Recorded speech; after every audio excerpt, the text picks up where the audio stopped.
What's up, everyone? It is Bill from buildascene.com, music from the 412.com, firstangelmedia.com, lots of .coms. This is Three Questions and a Song, the podcast where the name says it all, except it really doesn't because I ask more than three questions, but there's three specific questions that we're going to count towards the end. We are trying to get back to our original plan, and that's how we're going to do it. We are live on Build a Scene Radio right now, social media all over the place from First Angel Media, XRP Radio in Scotland, music from 412, Build the Scene. We're on Kick, we're on Twitch, we're on Twitter, we're on Facebook, we're on, I don't even remember where all I'm broadcasting to right now. But anyway, with me tonight is Amy from Eden on Fire. What's up, Amy? Hey, how's it going, Bill? Thanks for having me. Thanks for coming on. So I gave her a quick flyby too. It's been a busy night. If you were tuned in on Monday night, you got to see the Pennsylvania Rock Show. I was on with Grim Rock, which was a perfect choice for Halloween with his skull face makeup, and all the music we played was Halloween themed. Tonight, we're going to talk to about Eden on Fire for a little while.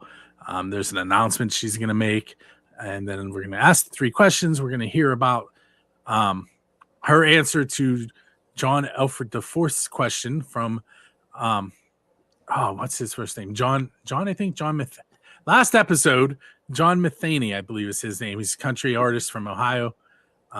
John is his drummer. He has an interesting question for Amy, and we'll see where it goes from there. So let's start off with the normal interview type questions.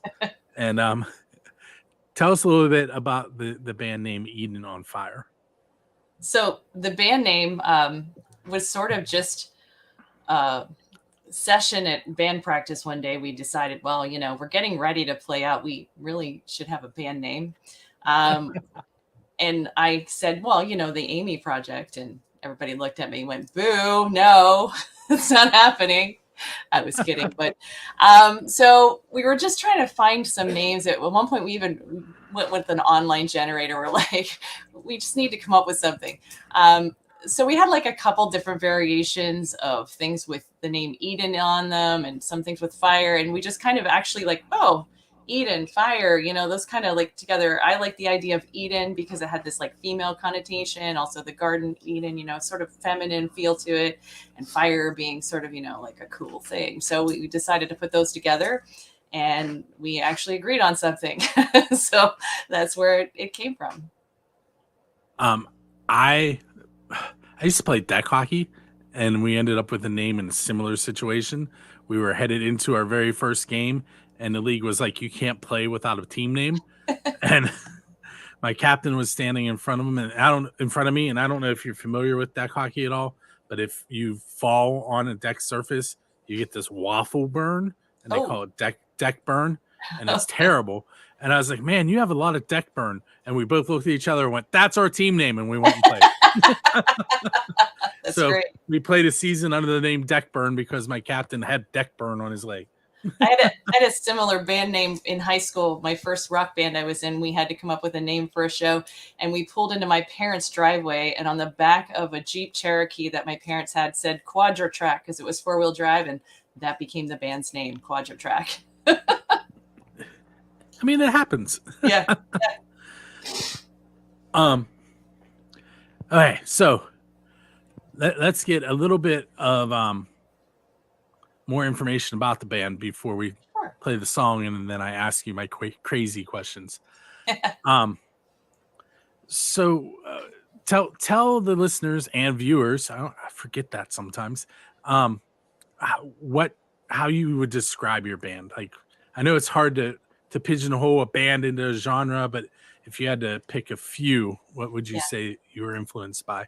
Yeah, we're really hard to pigeonhole because we're kind of all over the place, but we call ourselves symphonic / melodic metal.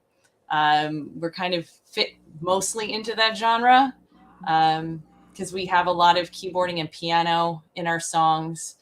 So we kind of are influenced by some of that European symphonic sound.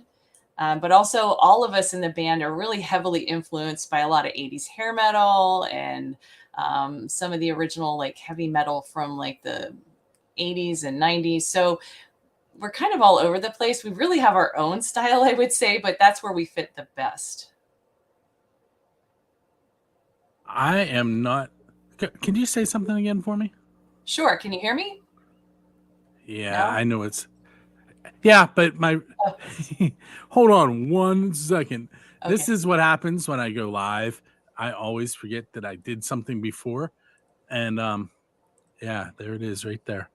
So nobody on the radio side can hear you right now. Oh, Now they can. hi, everybody. Wow. Okay, well, it is what it is. Okay.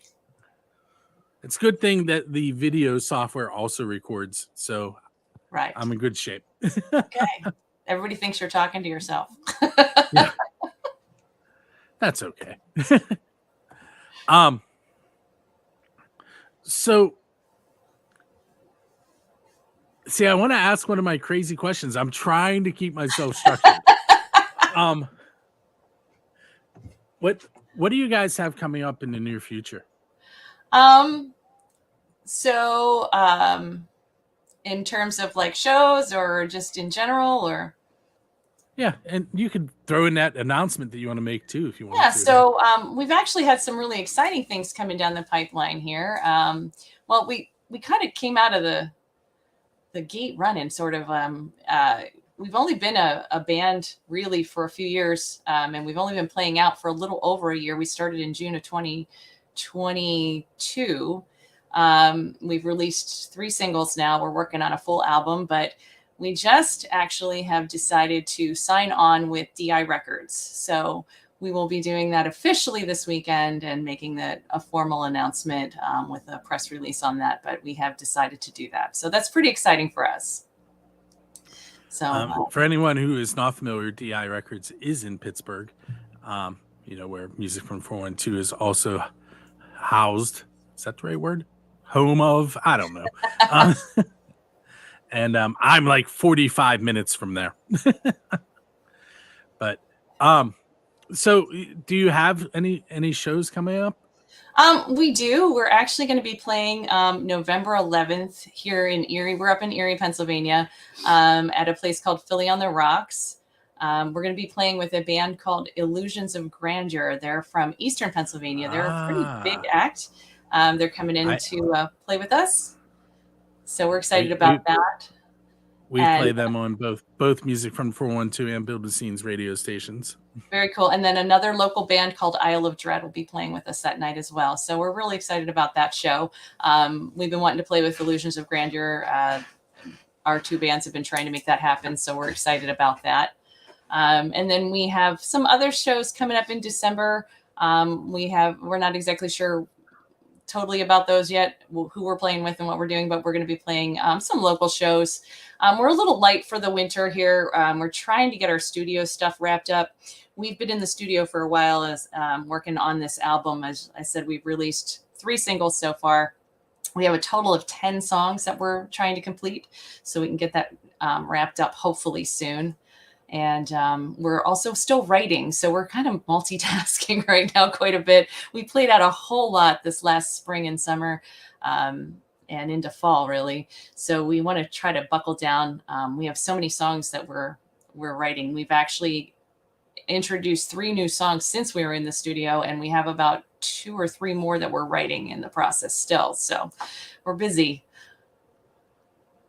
I'm multitasking while you're talking. I just realized how long your song is, and I have to play videos. Oh, I know. My song song's ridiculous. We have epically long songs, and this is actually the song that you're going to play is our longest song. It is 7 minutes and 43 seconds for anyone that's keeping track. And I am having one of those moments. Or there they are. I'm going to play the videos that I played on Monday's PA Rock Show, and that'll buy me most of that time.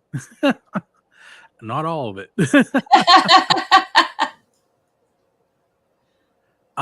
So what we're going to do is we're going to take a about 7-minute and 43-second or so break on the video side so that the audio can play on the radio station. And we will be back in about 7 minutes and 43 seconds. See you soon.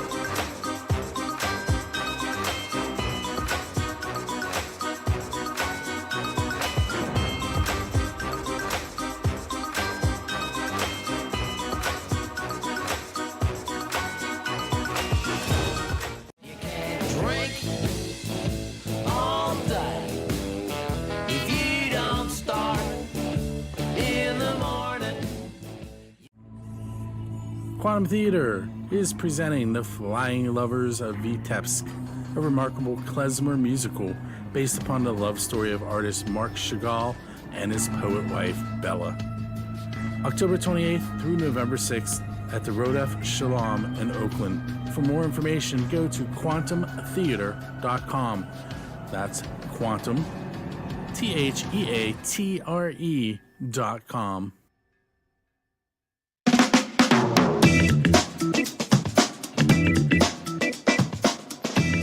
Music from the 412 with your concert calendar this week. I'm Bonnie Diver, and here's what's going on. Coming up on Friday, November the 3rd, it's Band Camp Friday all day long. November the 4th, Tower of Power will be at the Carnegie of Homestead Library for a concert, and listen to win tickets for that show all this week. Also, November the 10th, chance for you to win tickets to this show. Don McLean's going to be also at the Carnegie of Homestead Library for a concert. November the 11th, it's Medusa's Disco featuring the legendary Hucklebucks. That's at Deadhead Winery. November the 18th, mark your calendars for Moonwalker. They're at Preserving Underground. And you've got a chance to win tickets to that show also by listening to Music from the 412. That's your concert calendar, Music from the 412.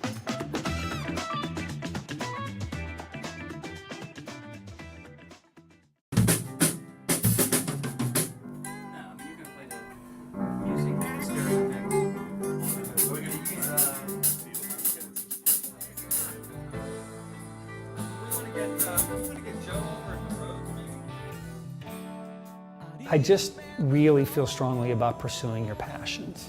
We can all have careers, we can all have jobs, we can all do things to make our living, but at the end of the day, you can't lose yourself in that process. Nothing will ever replace the experience and the feeling that you get from being in a real recording studio and tracking with a bunch of band members and just getting into the groove and making magic. All my life I had said this is what I ultimately want to do, and I realized I was at a point where if I was going to do it, it was go big or go home. Music from the 412 would like to give a very special shout out to our amazing sponsors. Because of you, more people than ever can discover Pittsburgh's vibrant music scene every day. We'd like to thank Main Street Music and Sound, Shady Lady Productions, Drusky Entertainment, J&T Tire Pros, Moondogs, Red Medicine Recording, the Pittsburgh Shrine Center, WQED, Deadhead Winery, Pamela Bryan, and Quantum Theater. Thank you for supporting local Pittsburgh creativity. Hey, it's time to give away some tickets. But before I do that, I want to make sure everybody understands how this works. On the screen, you see the Tower of Power Carnegie Library Music Hall of Homestead website page on our Music from the 412 website.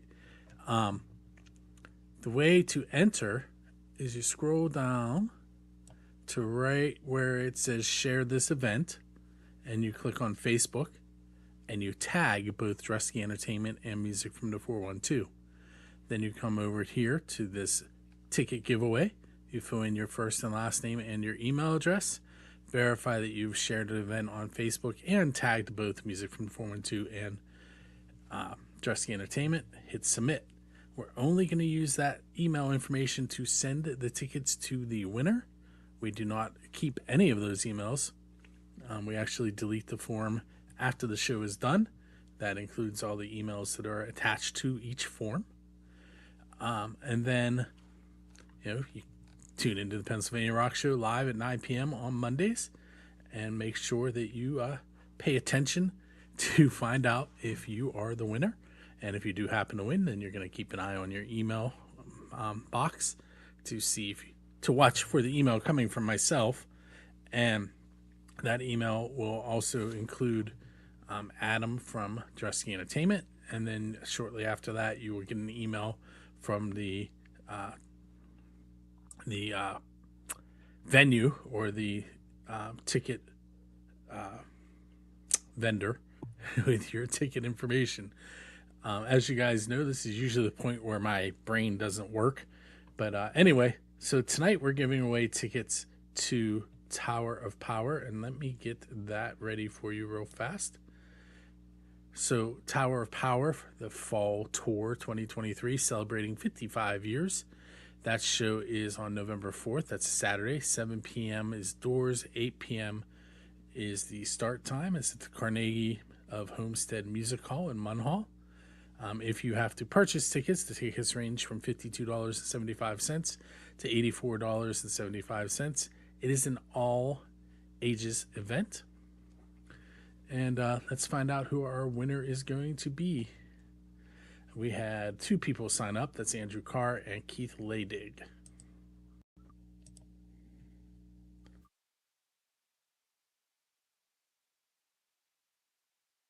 And Keith is our winner. So Keith, keep an eye on your email. And we're going to head back to my interview with Grim Rock here.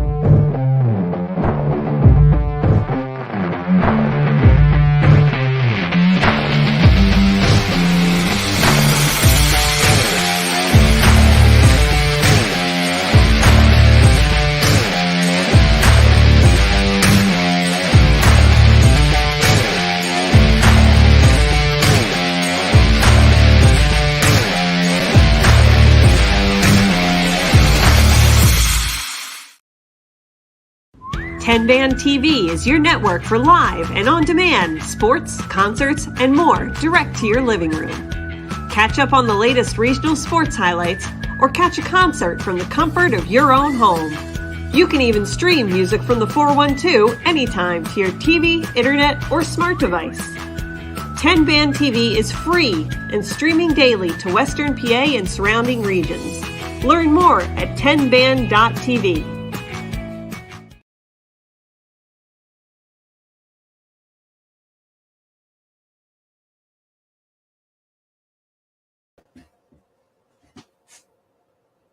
Oh, you're muted.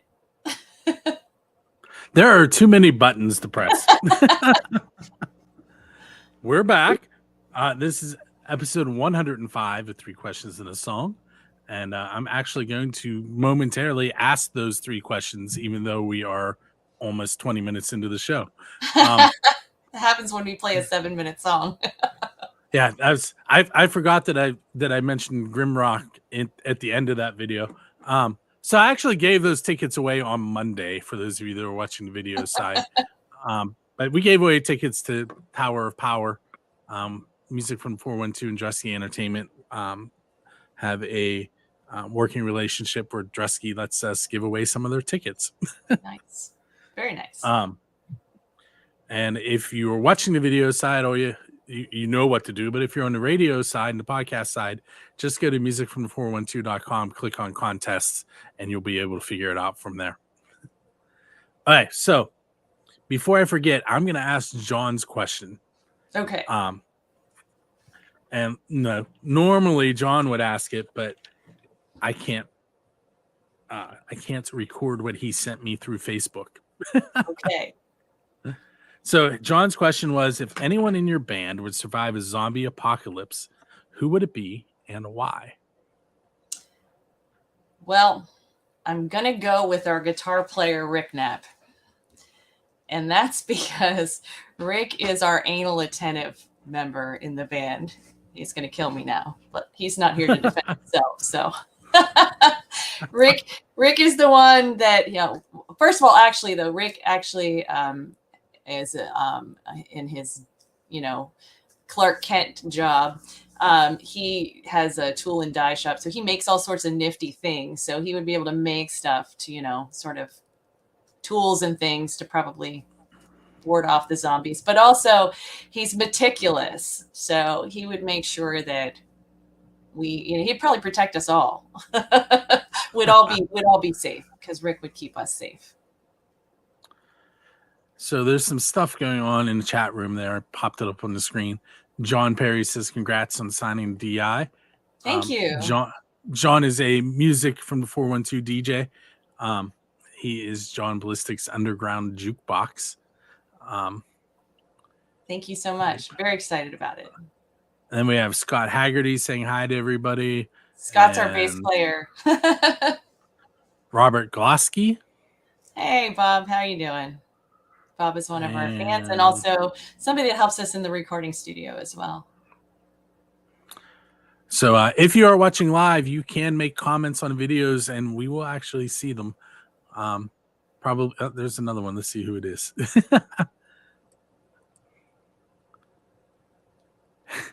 He's saying he would survive this one. Yeah, he's a Scott thinks he'll survive. Whatever. Okay, so I also forgot that I have an official build to scene question. See, I keep adding the questions. This one doesn't count towards the 3 either. Okay, that's all right. Who is your Dave Grohl? In other words, who would you want to go up on stage with and perform one of their original songs? Oh boy. Me personally? Or are you asking the band as a whole? You personally. Okay, me personally. Oh my gosh, Pat Benatar. I think I would be like this though the whole time. Like I don't get stage shock, like I don't get stage shock. I'm totally at ease on the stage, but if I were to perform with her, I probably would be wobble-kneed. Okay. Now we're going to get into those 3 questions. Okay. What is a non-standard venue that Eden on Fire should play at? And by non-standard, I'm going to give you a couple examples. Okay. Like Kiss played on a barge, and they also played in a bay in Australia on the back of a boat to great white sharks. Okay. Metallica played in Antarctica in a big bubble. Bands have played on tops of skyscrapers, just places where you normally wouldn't see a band. What do you think would be a cool place for your band to perform? Cinderella's Castle in Disney World. Okay. What came to my head. That 100% is not something I expected to hear. I don't know. It just came out. Chris Natalini says that Pat was a nice choice. Chris Thank you. is the vocalist for the band Execution Order from the eastern side of Pennsylvania. Your bandmate Scott says it should be Conway Twitty. Oh, it's just you're fired again. I fire him like at least once a week. I mean, Conway Twitty would be an interesting choice. I mean, I don't know that I would be there to see it, but yeah, I don't want to be there either. All right. So now you are sitting on a bench, okay, and your musical idol comes and sits down beside you. So this is like your Forrest Gump moment where you're sitting there with your box of chocolates. But unlike Forrest, who just kept rambling and asking questions, you only get one question. Who is sitting beside you, and what are you going to ask them? Well, it's Pat Benatar, obviously, but gosh, what do I ask her? Can I sing with you? Did you just combine my non-3 question with the 3 question? I did. Well, now maybe this question doesn't count either. It just I tricked you. All right, so you're coming out of a gig, and there's a DeLorean sitting there with its door open and a flux capacitor in the back seat. So you can go back in time and hang out with any band, just like Marty hung out with the. I wish I could remember the name of the band on that show, on that movie, but he ended up playing with them. So there's the Dave Grohl question again. But what band do you want to go hang out with, and at what time? Like just a general time. Let me think about that one.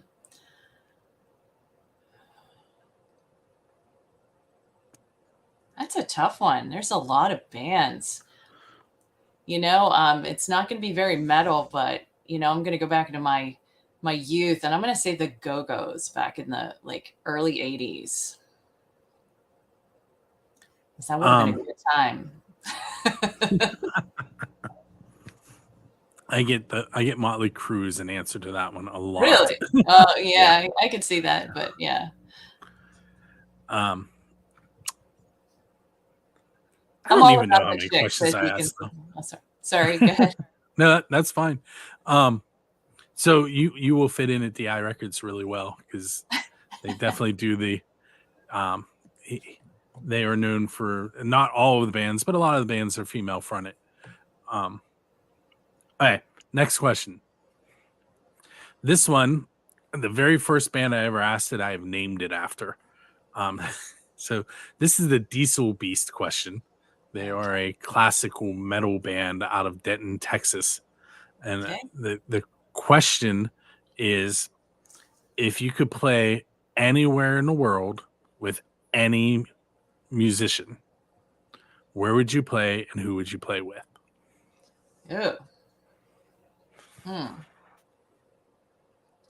Well, I want to play Wacken in Germany. Musician. Let's see. Oh boy, that's there's a lot of really good musicians out there. Oh man, that's hard. Well, I'm not going to pick another vocalist because that makes no sense. So I got to pick one instrumentalist. That's really hard. I mean, it could be a whole band. They could a whole open band, it like a whole band. Yeah. Oh, then I'm going to. Oh man, I don't want to pick one. I'll do it. I can do it. I can do this. I'm going to pick Within Temptation. Okay, so now I'm going to tell you why it's called the Diesel Beast question.